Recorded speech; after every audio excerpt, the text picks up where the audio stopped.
皆さんはじめまして、美術解剖学の授業を担当させていただく加藤幸太です。どうぞよろしくお願いします。まず簡単に自己紹介をさせていただきたいと思います。私はツイッターとかですね、SNS で伊豆の美術解剖学者というアカウントで、美術解剖学の情報を発信している、研究者です。普段は順天堂大学解剖学生態構造科学講座と東京芸術大学の美術解剖学研究室で教員として働いています。教員として働きながらですね、いろんな美術解剖学の本も、執筆しています。研究者というと論文を書いたりですね、調査をしたり、何かを調べる人というイメージがあるんですけれども、皆さんと同じくですね、美術大学の出身なので、解剖図などのイラストも描きます。もともとは文化服装学院っていうファッションの専門学校の、出身でですね、その文化服装学院時代に、服装解剖学っていう授業があったんですよ。で、それで解剖学をですね、もっと勉強してみたいと思うようになって、東京芸術大学のデザイン科と、その同じく大学院のですね、美術解剖学研究室というところに進学しました。で、美術解剖学研究室ではですね、美術解剖学の研究をしていたんですけれども、美術解剖学ってね、実際に人体を解剖することはないので、解剖図が本当にその正確に描かれてるのかっていうのはちょっと分かんなかったわけですよ。で、より詳しい情報というか実際の人体解剖をですね、見てみたいというので、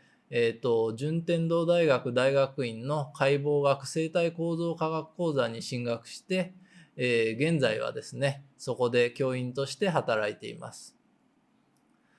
変わった経歴な方だと思うので、皆さんのその進路の役に立つかはちょっとわからないんですが、大事なのはですね、自分がいいなとか、これ大事だなと思ったらですね、どんどん、調べて、進んでいってください。そしたらですね、いろんな、進路があると思いますので、皆さんの興味の赴くままに、進んでいってくれるのが一番かなと思います。で、今回のですね、美術解剖学の授業では、6回に分けて全身の骨や筋肉を学んでいきます。で、解剖学は、どこから勉強していいかわからないとか、あとは難しいんじゃないかと思われている方結構多いと思いますが、なるべくわかりやすく、解説していきますので、気軽に勉強していってください。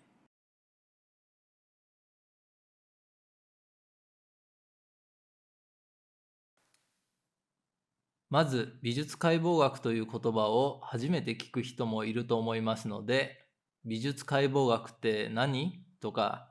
美術解剖学を学ぶとどんなことが起こるのということから解説していきたいと思います。美術解剖学を簡単に言うと、美術向けに応用された解剖学教育のことです。主に人体の外形を形作る骨格や筋肉、そしてそれらの運動について学んでいきます。美術に解剖学が導入されたのは15世紀末のイタリア・フィレンツェです。有名なところではレオナルド・ダ・ヴィンチやミケランジェロなどルネサンスの巨匠たちが人体像の表現を向上させるために解剖学を導入しました。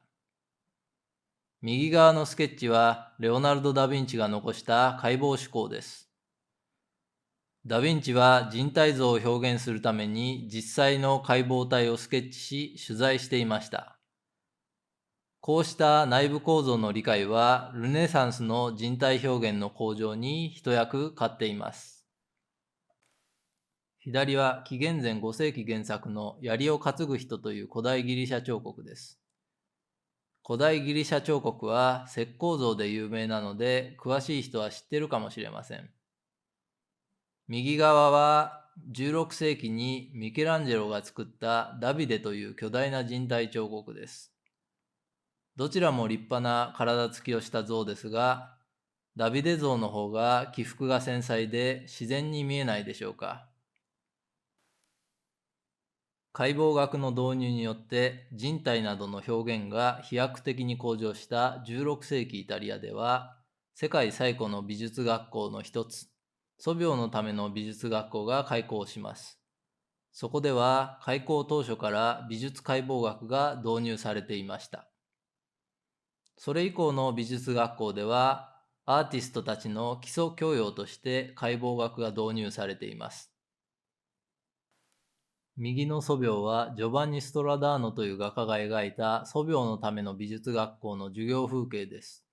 中央に皮膚を剥いだ解剖体が描かれていて、その下に骨格標本も見えます。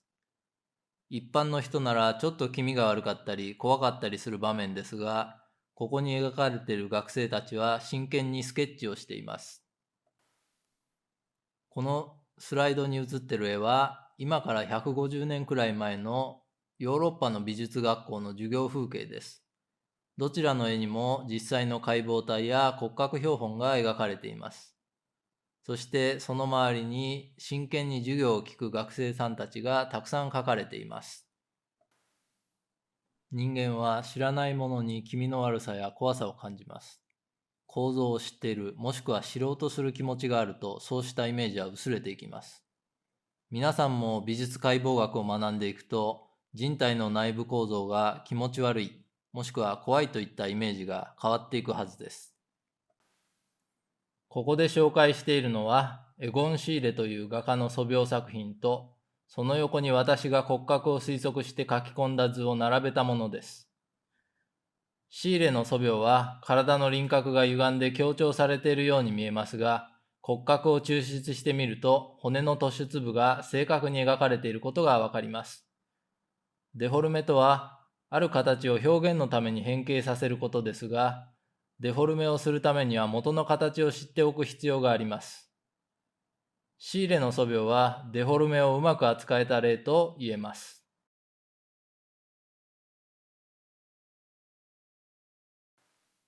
美術解剖学を学ぶと何が大きく変わるのかというと、人体の体表から内部を推察する能力です。簡単に言えば透視能力でしょうか。それぞれの起伏がどんな骨や筋肉からできているかを理解できれば、実際の人体または人体を観察したときに形を判別する時間が短縮できるようになります。その結果、正確な人体像が表現できるようになるのです。まずは起伏が何かわからないと、時間をかけて観察しても形が拾えないということが起こってしまいます。また、アニメーションやイラスト表現でデフォルメする際にも形が取捨選択できるようになります。例えば、筋骨隆々のマッチョな体型だけでなく、華奢な体型や老若男女もアレンジできるようになります。これは私の経験から来る話なのですが、解剖学を独学で学ぶというのはかなり難しいことです。私も学生の頃、独学で学んでいましたが、解剖学の先生から学ぶようになって、知らないことや調べられなかったことがたくさんあったのだと痛感しました。よくよく考えてみると、解剖学というのは、500年近くかけていろんな人が構造を観察した結果が集約されているのです。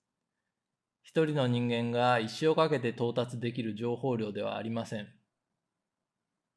何しろ国際的に使用されている解剖用語は6000語、臨床現場などで使用されている用語は2万語を超えると言われていて、それらすべてに形や構造があります。実は解剖学は1年や2年ではマスターすることができないのです。こう言ってしまうと覚えられないと諦めてしまいそうになりますが、大丈夫です。解剖学は誰でも勉強できるようにユーザーフレンドリーに構築されていますし、現在は様々な教科書が入手可能です。ここでの授業を一通り視聴すると、美術に必要な解剖学の基本知識が身につき、より詳細な情報が欲しい場合には、自分で調べることができるようになります。さらに、この授業を終えた先の話ですが、美術解剖学の最終目標は、頭のてっぺんからつま先まで、自分の頭の中で人体を自在に組み立てられるようにすることです。今示している写真はゴッドフリード・バメスという世界的に有名な美術解剖学の先生の板書です。人体を見なくても人体をさまざまな角度、さまざまな姿勢で描くことができるようになります。